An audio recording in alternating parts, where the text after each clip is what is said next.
For this book talk, I read The Game of Sunken Places by M.T. Anderson, which is who's the guy that wrote Jasper Dash. This presentation is going to be on connecting Labyrinth, the movie, yes, the one with David Bowie, to M.T. Anderson's Game of Sunken Places. The summary of Game of Sunken Places. Okay, so basically there's two kids named Brian and Gregory, and they are visiting Greg's uncle, his Uncle Max, in Vermont, and they get there and this guy is like, don't go up there. So many people go up and then they never come back. So this whole visit is really shrouded in a lot of mystery, and then the boys find a board game, and it turns out that it's not just a board game, it's their lives. Like, they are currently in a game. And it's pretty cool. And so the boys, they look at the board game and they decide that they have to go, follow the path, because you're not allowed to leave the path. And then as they go further, the board opens up more and more, giving them different opportunities to go different ways. So they wind up running into a troll, Galgrash, who won't let them pass him until they answer a riddle. But then once they do, he kind of becomes their friend, and he's almost like a Hagrid type figure from Harry Potter, because he wants to be intimidating, but he's really not, once you get to know him. So the boys go through this game. There's the ups and downs of playing this real life game, and so they wind up finding out in the end that they're playing against each other, even though they thought they were on the same team.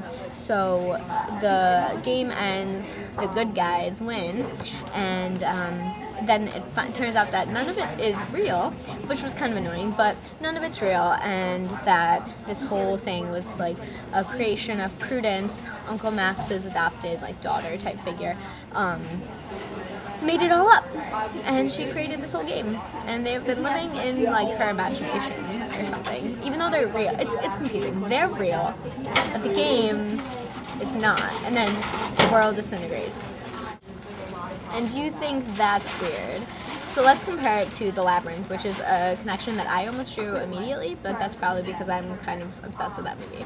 So I was looking at the different kinds of characters and the different situations. Throughout Game of Sunken Places, there's a really, really strong emphasis on never leaving the path, because once the boys leave the path, they're able to be killed and all these things, but if they stay on the path and continue playing the game, they're safe. So this kind of connects to Labyrinth in the fact that it's just one giant maze, and she can't leave, but if you ever just give up, you forfeit, and she can't get her brother back, but they don't even know what's on the line, these boys. So that is one difference. I connected the characters of the boys, Brian and Gregory, to Sarah, the character Jennifer Connelly plays, because they are stuck in this labyrinth. They're not really sure what happened.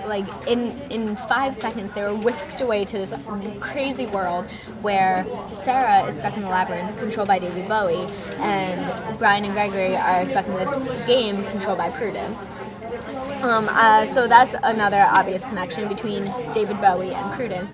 You find out that Prudence is in ultimate control of the game, so it's kind of David Bowie and Prudence. You can also correlate the character of Hoggle to Galgrash, the troll from Game of Sunken Places. So in Labyrinth, she has to pass a bunch of different tests and different riddles in order to progress in the labyrinth and get her baby brother back. And so Hoggle is supposed to be a bad guy. He's supposed to be playing for David Bowie's team. But in the end, he's kind of helping Sarah out, moving her along, giving her some hints, and same with Galgrash. Once the boys pass the riddle that he gives them, he kind of wants to help them, and they have tea together, and they're hanging out more, and he's more of their ally than their enemy.